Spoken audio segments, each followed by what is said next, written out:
মেহেদী হাসান মিরাজ এই cricketer Bangladesh cricket দলের আলু। তরকারি রাঁধার সময় যেমন আলুকে ব্যবহার করতে পারেন যে কোনো কিছুর সাথেই মিরাজও তেমন। ক্রিকেটের সব ফরম্যাটে কিংবা সব ডিপার্টমেন্টেই মিরাজ দারুণ। ব্যাটিং, বোলিং অথবা ফিল্ডিং, সাদা পোশাক অথবা রঙিন, টপ অর্ডারে ব্যাটিং হোক অথবা হোক মিডল অর্ডারে ব্যাটিং, পাওয়ার প্লেতে বোলিং হোক অথবা হোক মিডল ওভারে, সবেতেই মিরাজকে ডাকলেই পাওয়া যায়। মিরাজ দলের প্রয়োজনে হাত তুলে এগিয়ে এসে সফল হন।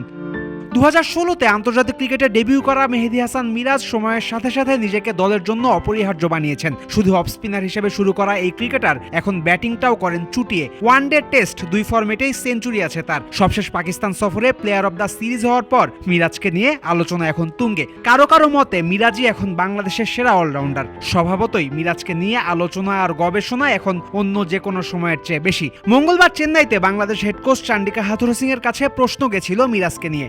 শিষ্যের ওপর মুগ্ধ কোচ জানিয়েছেন মিরাজই হবেন ভবিষ্যতের সাকিব আল হাসান। আমার কাছে এসে গত 5 বা 6 বছরে বাংলাদেশের সবচেয়ে উন্নতি করা ক্রিকেটার। সত্যিকার অর্থে এসে সাকিবের ভূমিকা নেওয়ার জন্য তৈরি। সে তার ব্যাটিং তো বটেই, নিশ্চিত করেই যেটা তার বড় শক্তির জায়গা, সেই বোলিংয়েরও উন্নতি ঘটিয়েছে।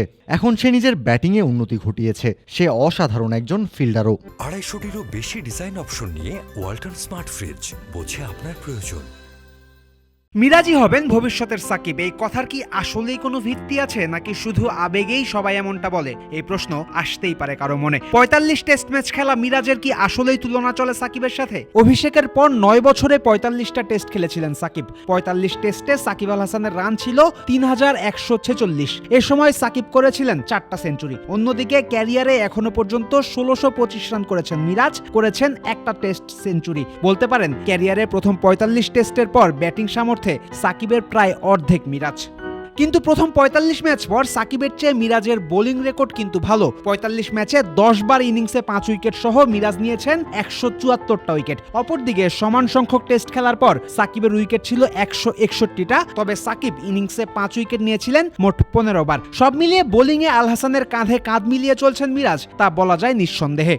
বোলিংয়ে সাকিবের চেয়ে মিরাজ পিছিয়ে নেই তা তো দৃশ্যমান, কিন্তু ব্যাটিংয়ে তো বেশ পিছিয়ে আছেন মিরাজ। তবে কি মিরাজই হবেন ভবিষ্যৎ সাকিব তা বলা যায়? বলা যায়, কেননা উত্তরোত্তর ব্যাটিংয়ে উন্নতি করছেন মিরাজ। গেল 8 টেস্টে 5টা 50 করেছেন মিরাজ। 2023-এ প্রায় 40 গড়ে 196 এবং 2024-এ এখনো পর্যন্ত 4 টেস্টে 57-র বেশি গড়ে 257 রান করেছেন মিরাজ। অপরদিকে প্রথম 45 টেস্টে 4টা সেঞ্চুরি করা সাকিব পরের 24 টেস্টে করতে পেরেছেন একটা মাত্র সেঞ্চুরি। অর্থাৎ শুরুতে ব্যাটিংয়ে একটুখানি কাঁচা থাকলেও মেহেদী হাসান মিরাজ দিন দিন নিজেকে পরিপক্ক বানাচ্ছেন। ব্যাট এবং বলের মধ্যে নিজের সামর্থ্যের পার্থক্য কমাচ্ছেন।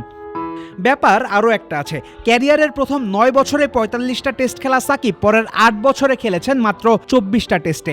এ কারণেই 100টা টেস্ট পর্যন্ত পৌঁছানোর কোনো সম্ভাবনা নাই সাকিবের। 300 উইকেট এবং 5000 টেস্ট রান করাও এখন বেশ কঠিন সাকিবের জন্য। অপরদিকে 18 বছরে টেস্ট অভিষেক করা মিরাজের উইকেট এখন 174টা, রান 1600-র বেশি। সবকিছু ঠিকঠাক থাকলে সাদা পোশাকে হয়তো সাকিবের চেয়ে বেশি উইকেট নিয়েই ক্যারিয়ার শেষ করতে পারবেন মিরাজ। ব্যাটিংয়ে ধারাবাহিকতা বজায় রাখতে পারলে টেস্টে 5000 রান করাও সম্ভব মেহেদী হাসান মিরাজের জন্য। সুতরাং মেহেদী হাসান মিরাজ সাকিবের উত্তরসূরি হিসেবেই তৈরি হচ্ছেন। এটা কোনো আবেগতাড়িত কথা নয়, সংখ্যার হিসেবে প্রমাণিত একটা বক্তব্য। ফয়সাল হাবিব, ক্রিকেট ফ্রেন্ডসে।